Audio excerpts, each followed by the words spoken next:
Oras na para isipin ang kapakanan ng kapwa mo. Oras na, Pilipinas!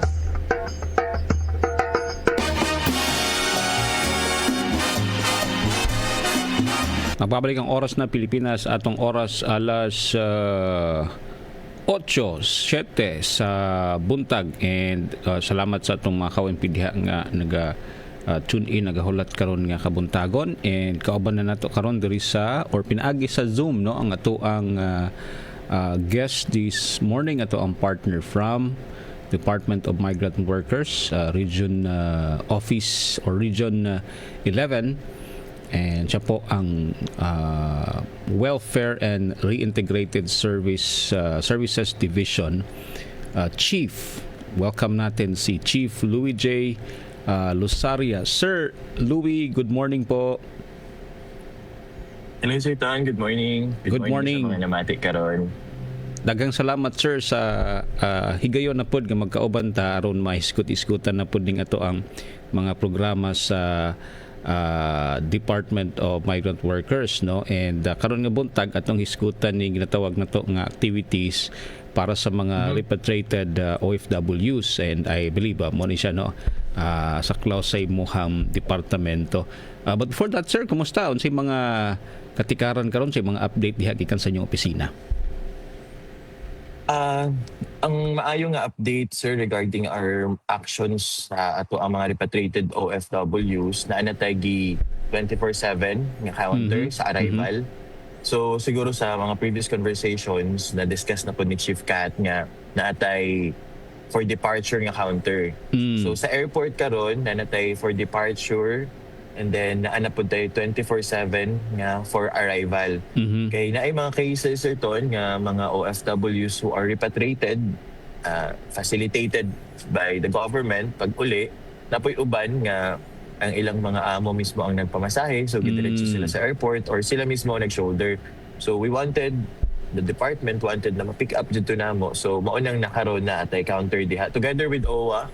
So duha na sila ka counter nga naga-facilitate ana. So 24/7 na nga naay tao. Okay. Maay gid sir no nga mag-approach gid sa inyo, especially sa katong mga naay need og assistance, need og kay na may uban gud nga wala sila kabalo sila mo adto ba nya naman tay opisina. So mo reach out gid sa inyo gani halos tanan karon online naman lang no. Oo, di na kinahanglan to opisina to assist or to ask for assistance.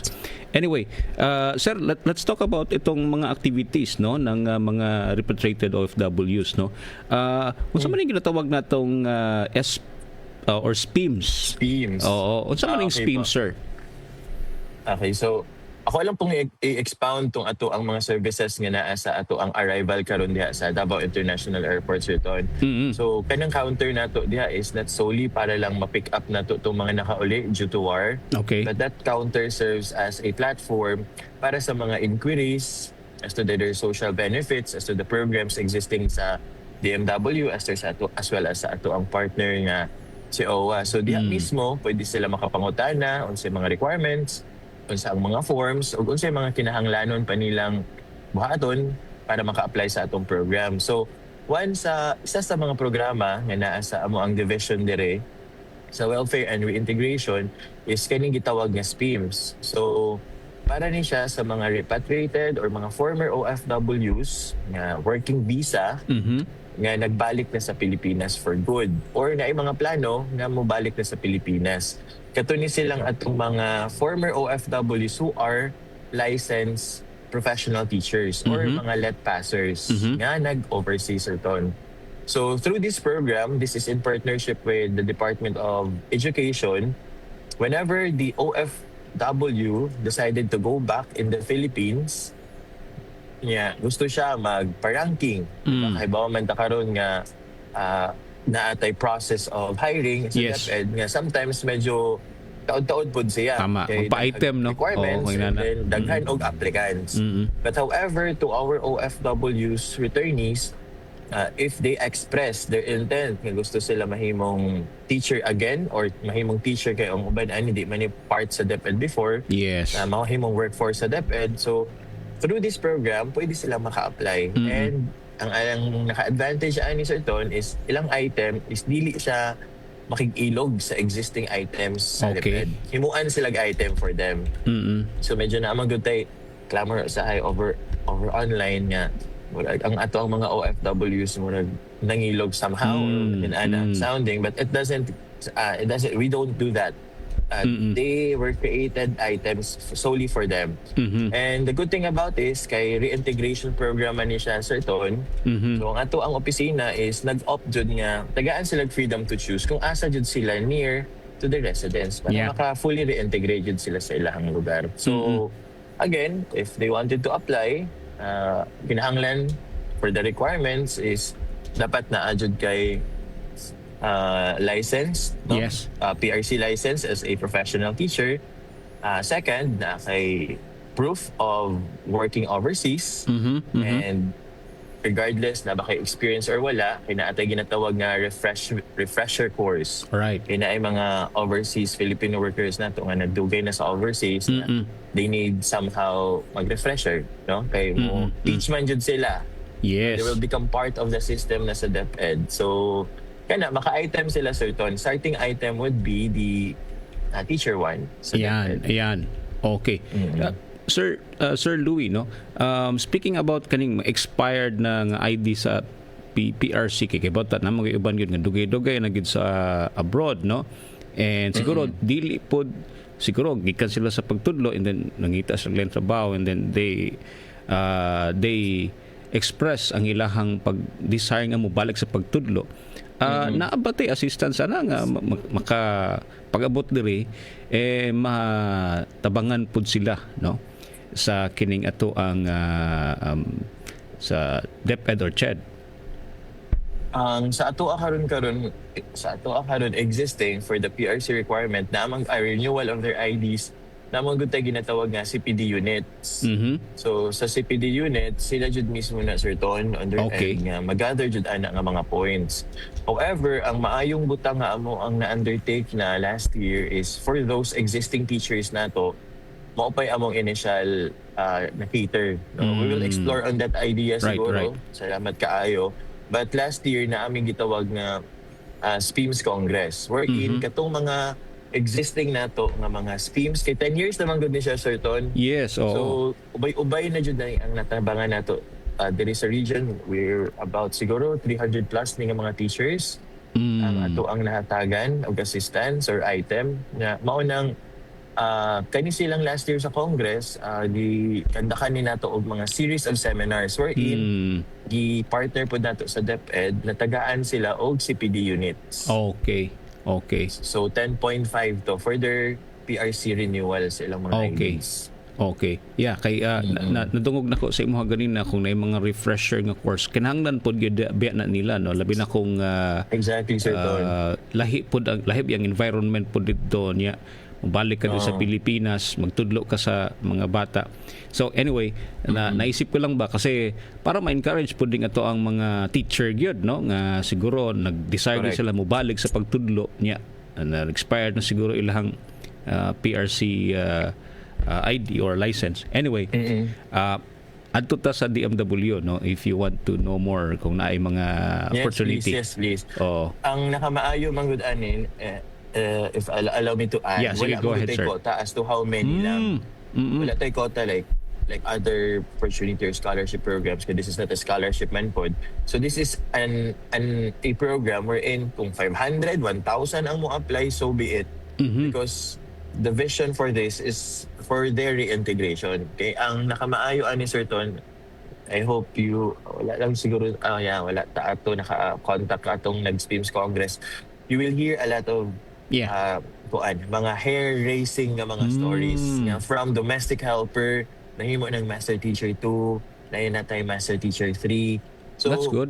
Daghan kang kinabuhi nga na usab. Daghang pamilya, financially capable na karon, nakapahuman og anak, nakatupod og balay through this program.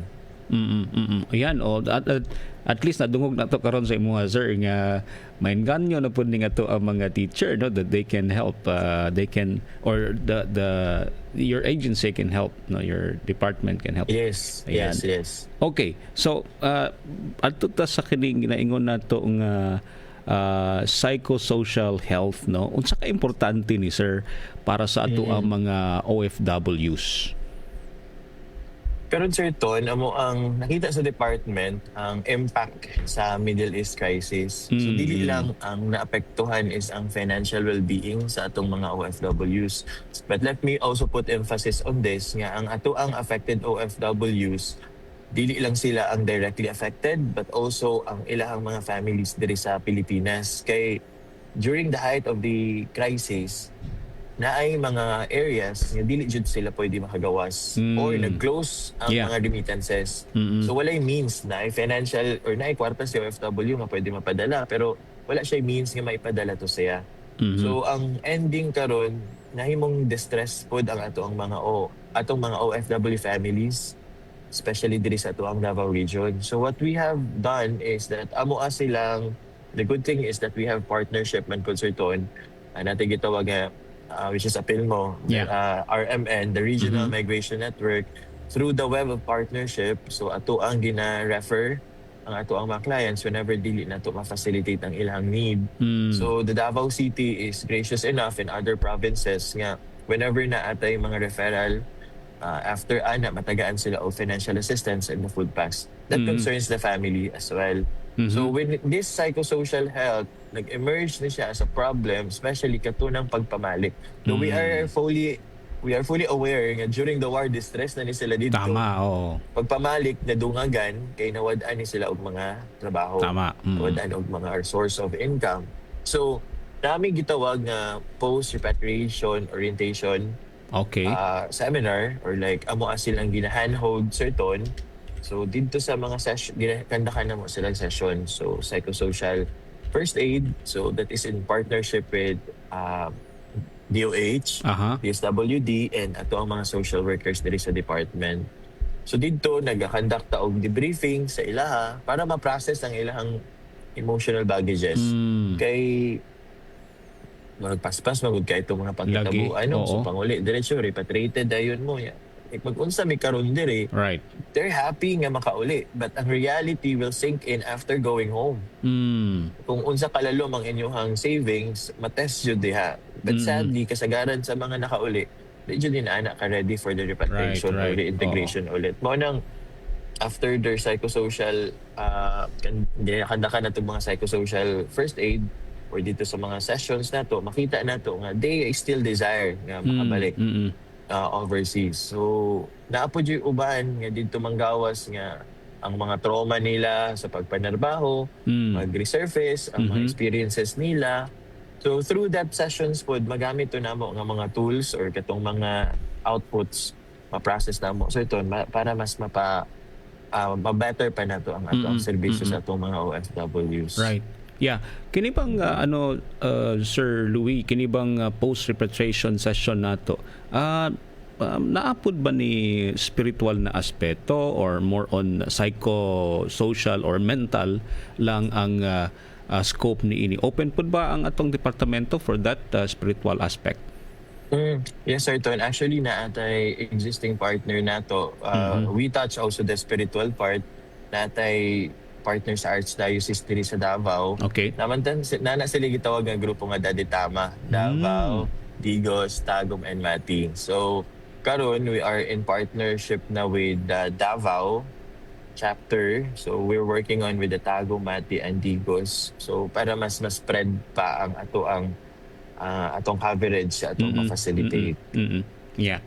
That's good, no? Kasi we know that though ang mental and psycho-social good sa mga OFWs need man gid ni. Pero naamo pud gid ni siya spiritual pud na kinahanglan pud nila, no? Maka-minister pud sa segue ko, Sir Ton. Na-hear na ko to si Ma'am. Oo. Inyong boss. Si Mamagi. Yeah.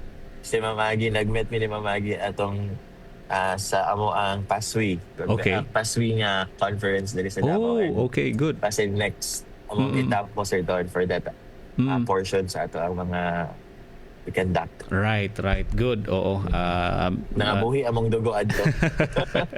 Lagi. So ma-encourage kid mo anak kay Mamagi.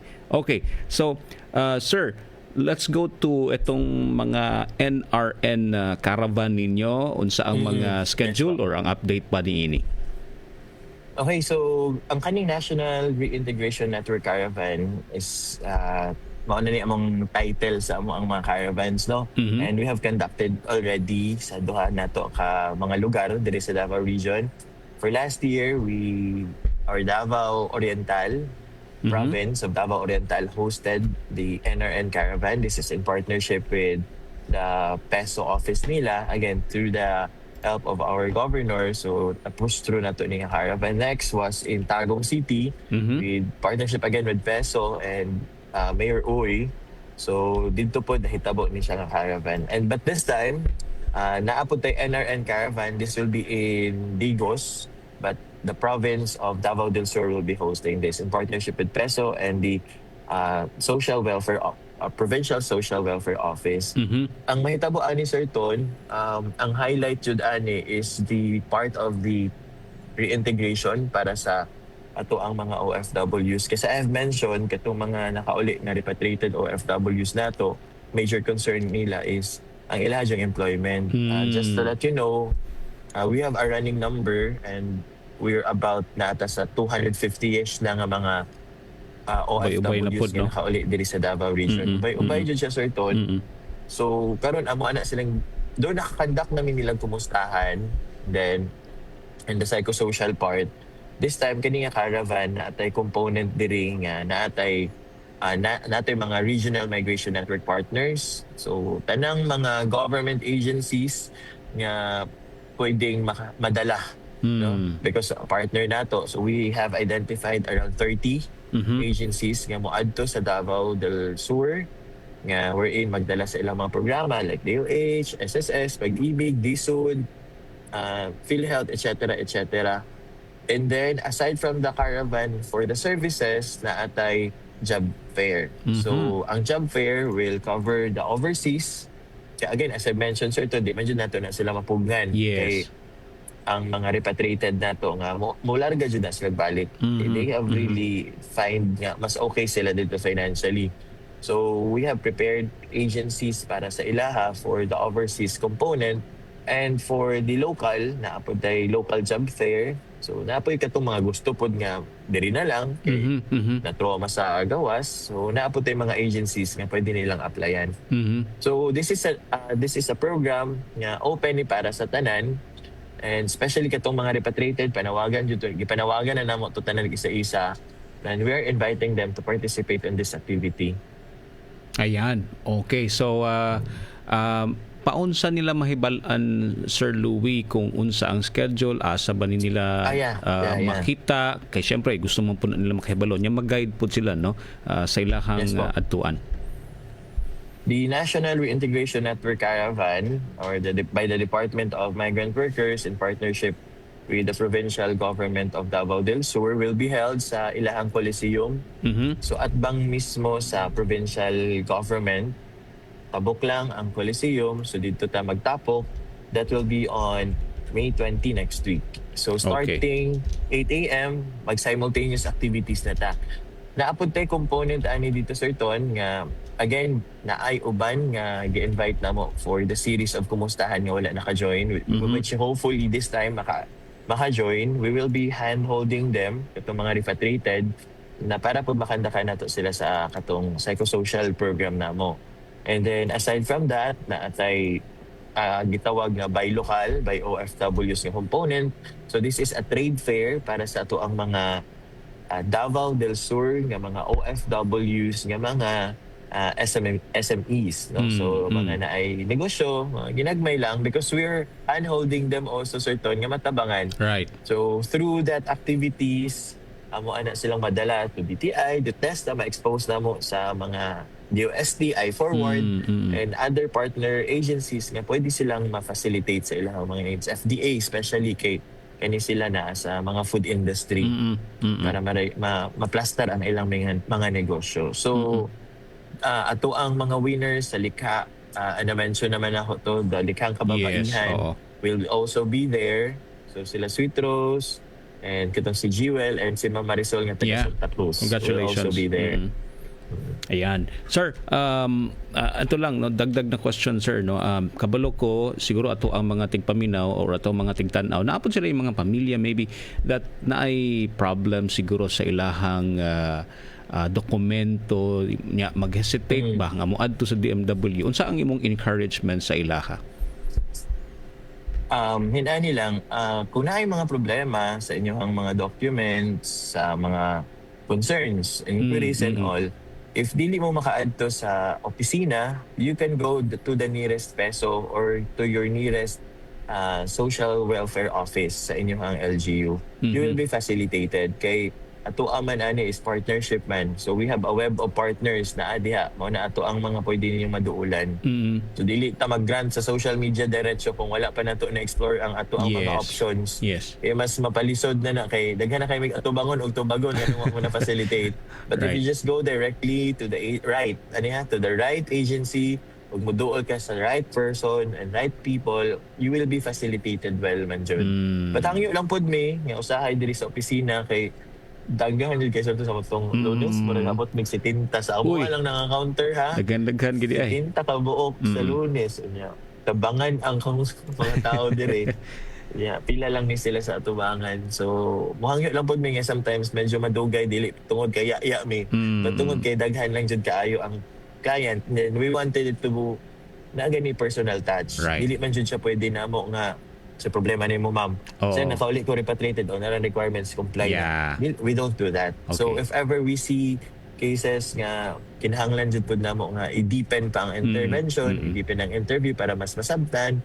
We have cases certain nga na ay mga STI dire walk-in. So amo jud lang i-facilitate og daro nga daduna namo sa kalinga room. So na ay mga cases of depression, mga rape, mga various serious cases nga pag i-handhold namo tong OFW makuhaan og isa sa counter. So ano madugay-dugay na naman. So but muhangyo lang pud mi nga mao lang na ang medyo gina-studyhan karon, but we make it sure nga ang inyong cases or inyong problema ma-facilitate na mo og tarong. Okay. Right. Kung naapay mga dugang pangutana, sir, unsa ba ang mga contact number, hotline number sa ato ang departamento?